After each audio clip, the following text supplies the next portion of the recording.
They told me I inherited a farm. They lied. I inherited a prison.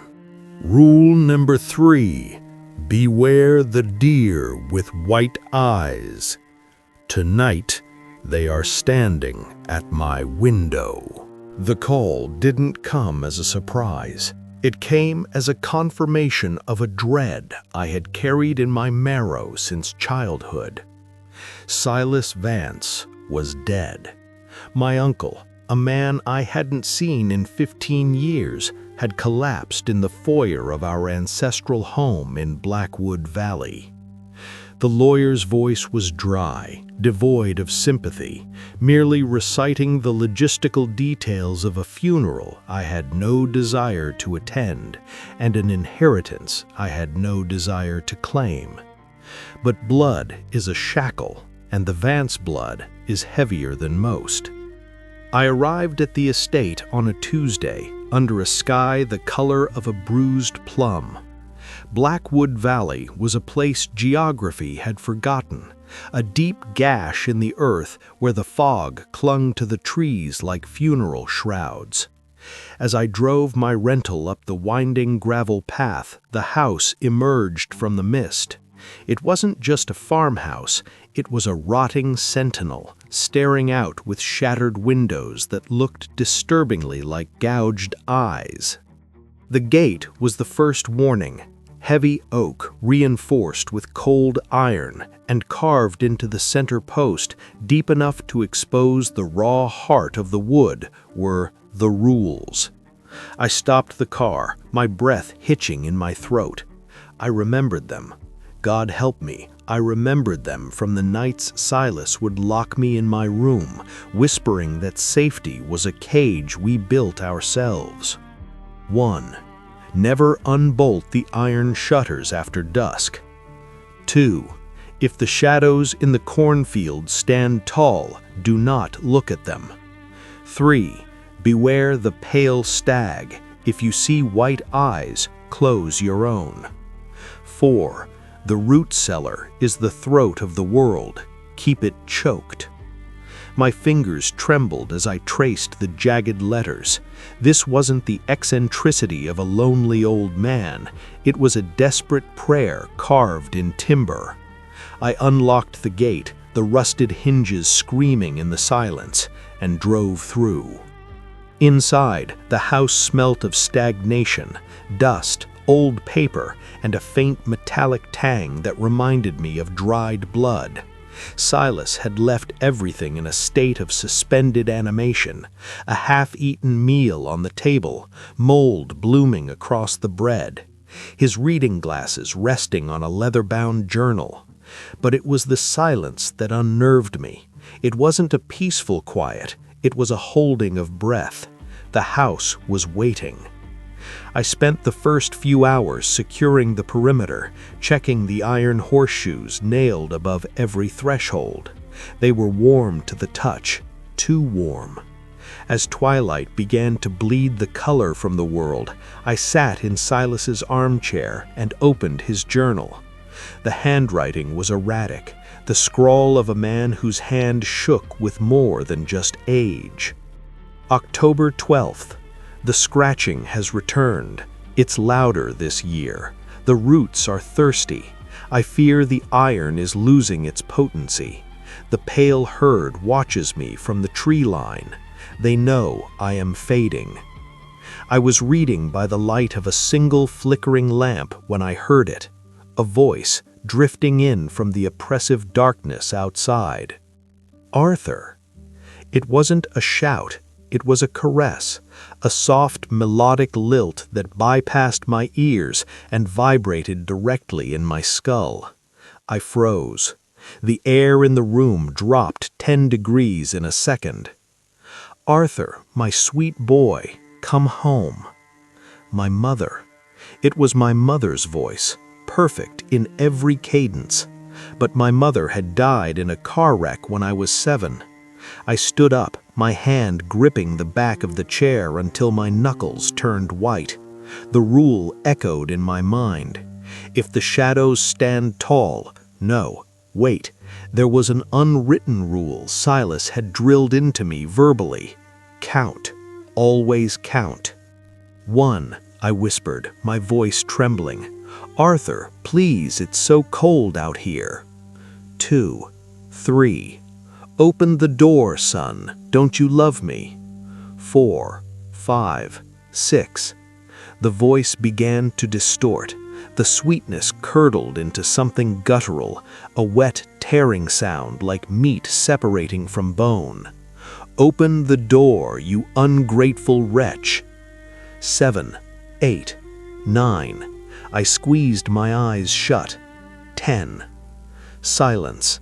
Absolute suffocating silence. No crickets, no wind, just the sound of my own heart hammering against my ribs like a trapped bird. I didn't sleep that night. I sat in the center of the room, clutching a fire poker, while something vast and unseen paced the perimeter of the house, testing the walls for weakness. Morning brought no relief, only a gray, sickly light that revealed the true state of the farm.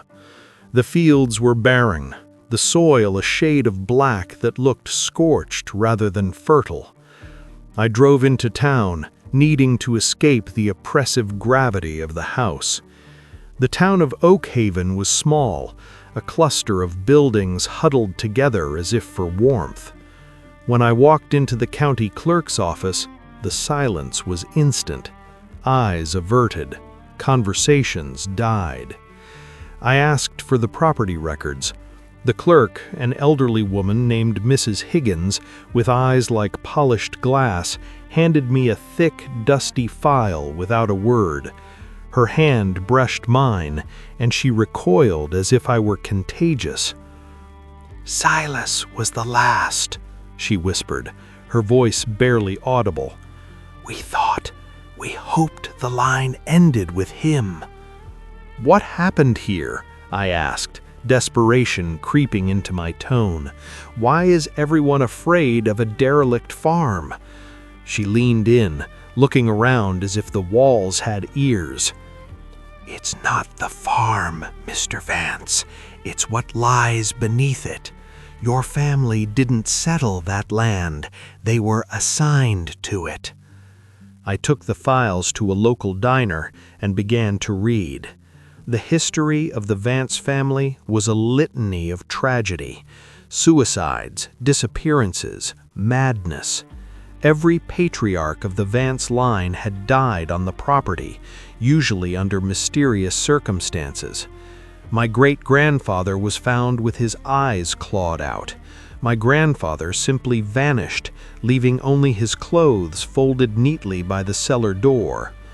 But it was the medical reports that chilled me the most. There was a testimony from a hired hand in 1954, a man named Elias Thorne. He had broken the rule about the root cellar. He was found 3 days later, wandering the woods. He had aged 40 years in 3 days. His mind was gone, reduced to a babbling mess, repeating one phrase over and over. "The geometry, the angles are all wrong. The stars are screaming." I returned to the farm with a heavy heart. The sense of dread was palpable now, a physical weight pressing down on my shoulders. I went back to Silas's journal, needing to understand. I skipped to the last month of his life. November 3rd. The bargain is fraying. The entity knows. It speaks to me in my dreams now. It shows me visions of the void, of cities built of obsidian and bone. It demands a new keeper. If Arthur doesn't return, the chain breaks. If the chain breaks, the world burns. I looked out the window. The sun was setting, painting the sky in violent shades of crimson. And there, at the edge of the twisted tree line, I saw them. Deer, at least a dozen of them. But they were wrong. Their necks were too long, their limbs disjointed, moving with a jerky, marionette-like quality. They stood perfectly still, facing the house. and even from this distance I could see it. Their eyes were not the dark, liquid eyes of animals. They were solid white orbs, glowing with a milky, bioluminescent light. Beware the pale stag. I watched, paralyzed, as one of them reared up on its hind legs.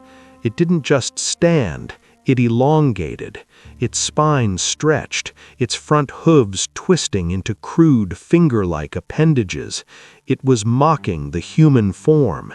It opened its mouth, and instead of a deer's bleat, a sound came out that made my blood freeze. It was static, the sound of a radio tuned to a dead channel, layered with the screams of 1,000 drowning men. I slammed the heavy curtains shut, my breath coming in ragged gasps. I wasn't a farmer. I wasn't just an heir. I was a jailer, and the prisoner was starting to riot. Fear is a mechanism of survival, but what I felt was beyond fear. It was a primal, atavistic dread, the kind that prey feels when the predator is not just hungry, but cruel. I spent the next 2 days fortifying the house. I found supplies in the barn, bags of salt, more iron bars, and strange chalk-like stones inscribed with symbols I didn't recognize, but somehow understood. On the 3rd night, the attack began. It wasn't a physical assault, not at first. It was psychological siege warfare. The house groaned, the timbers screaming as if the foundation was shifting. The scratching from the cellar door, the throat of the world, became a rhythmic pounding. Thud, thud, thud, like a heartbeat. I was in the kitchen, brewing coffee with shaking hands, when I saw it. The scarecrow, the one that had been staked in the middle of the barren cornfield 100 yards away. It was now standing at the kitchen window. Its face was a burlap sack stitched with crude twine, but where the eyes should have been, the fabric was wet, stained with a dark viscous ichor that looked like oil. It didn't move, yet I could feel its gaze penetrating the glass, penetrating my soul. "Arthur," the voice came from the scarecrow, muffled and dry like dead leaves skittering on pavement. "The covenant requires blood. The solstice approaches." I grabbed a knife, a useless gesture against such a monstrosity, and backed away. "What are you?" I screamed, my rationality shattering like glass. "We are the symptoms," the scarecrow replied, its head tilting at an impossible angle, the neck snapping audibly. "The disease is below. Your uncle was weak. He fed us scraps. We hunger for the main course."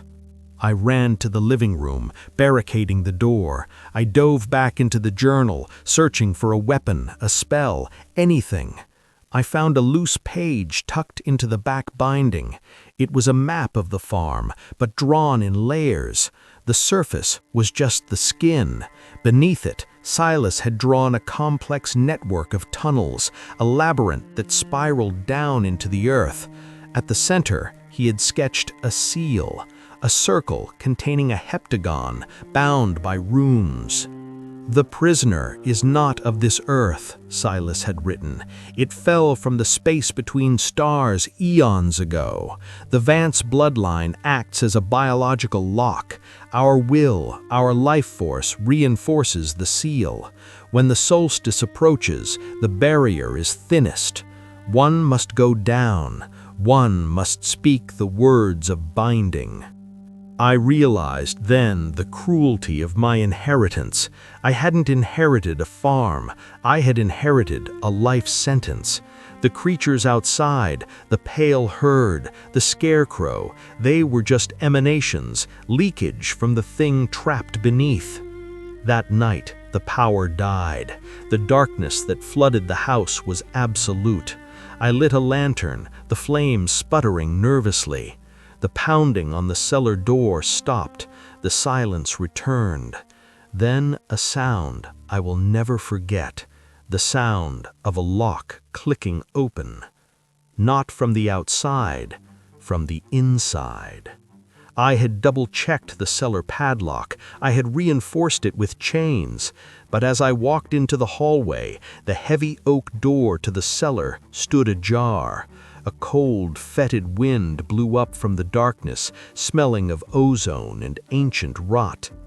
"Come, warden, let us negotiate the terms of your surrender." The solstice had arrived, the longest night of the year, when the sun turns its face away from the earth, leaving us alone in the dark. I stood at the top of the cellar stairs, a lantern in one hand and Silas's journal in the other. The fear had burned itself out, leaving only a cold, hard resolve. I was a Vance. I was the lock. I descended. The stairs were not wood. They were hewn from the bedrock, slick with a moisture that wasn't water. As I went deeper, the architecture changed. The rough stone gave way to smooth obsidian walls, carved with geometric patterns that hurt the eyes to look at, angles that defied Euclidean geometry, spirals that seemed to move when I looked away. This wasn't a root cellar. It was a temple built to keep a god in chains. I walked for what felt like hours. Time had no meaning here. Finally, I reached the central chamber. It was a vast, cavernous space, the ceiling lost in shadow. In the center lay a massive stone disk, cracked and weathered. Pulse-like veins of purple light throbbed through the cracks. And there it was. It didn't have a shape, not one that the human mind could fully process. It appeared as a shifting mass of shadow and starlight, a hole in reality where the universe had been punctured. Tendrils of smoke curled from the cracks in the seal, forming faces. Silas, my grandfather, my mother.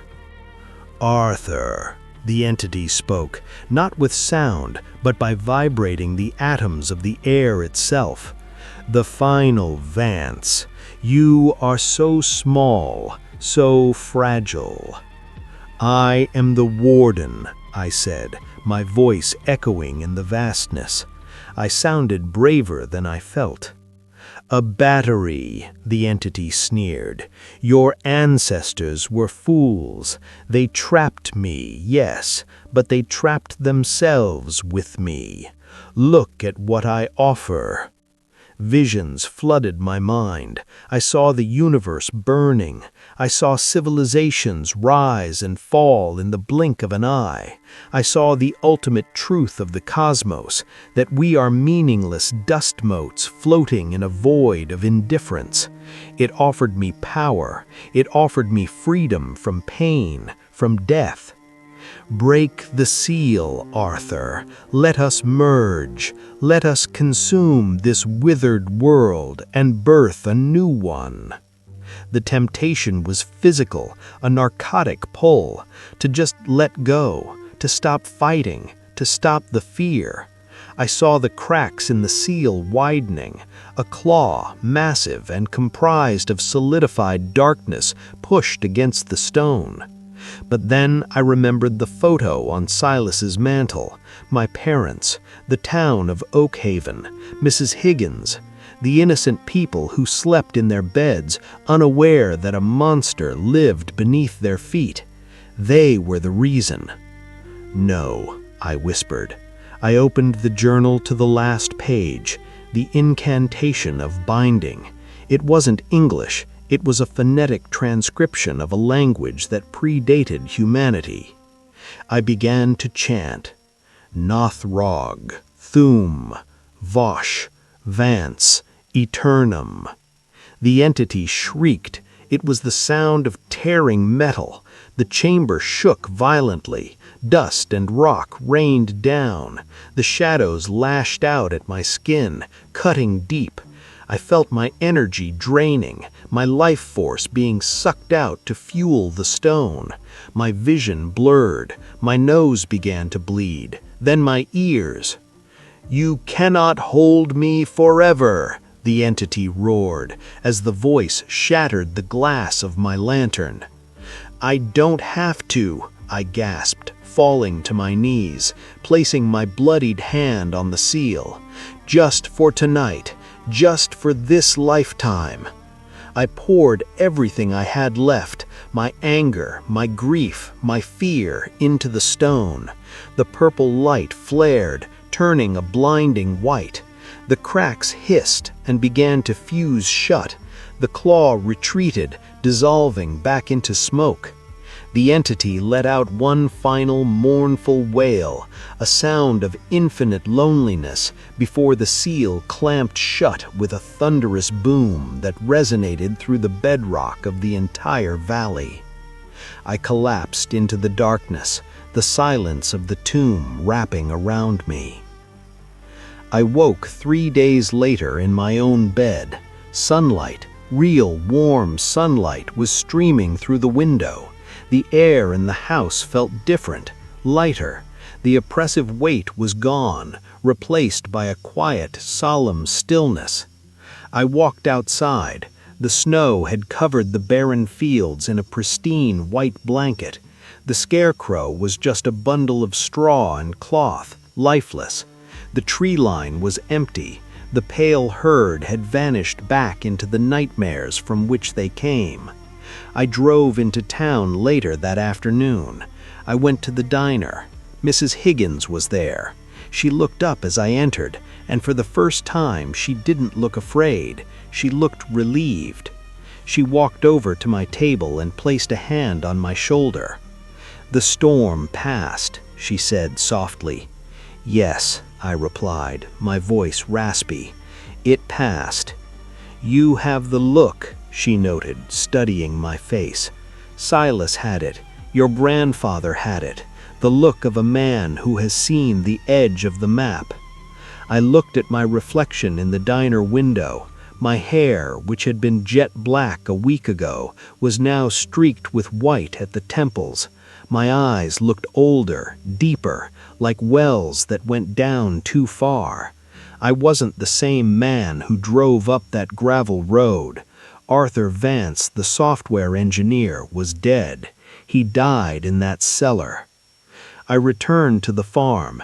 I didn't pack my bags. I didn't call the real estate agent. I walked to the main gate and looked at the carving.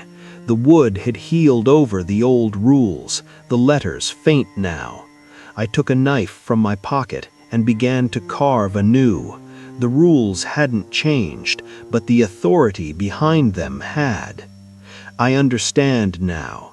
The farm isn't property, it's a garrison, and I am the commander. The entity isn't dead, it's sleeping.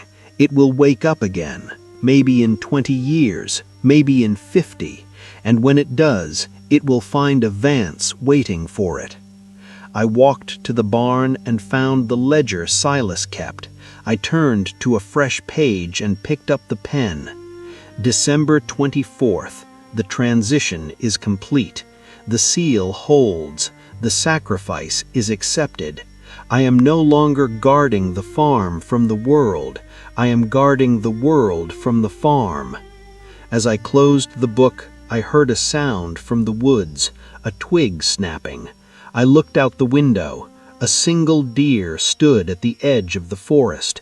Normal eyes, brown, soft, fearful. It saw me and bolted. Nature had returned. But I know the truth. I know what lies in the spaces between the shadows. I know why the dogs whimper at the moon. I sat in Silas's chair, my chair now, and watched the sun dip below the mountains, casting long shadows across the valley. The phone rang. I let it ring. I had no business with the outside world anymore. My world ended at the fence line. I am Arthur Vance, the 7th generation, the keeper of the Blackwood Covenant. The sun vanished. Night fell.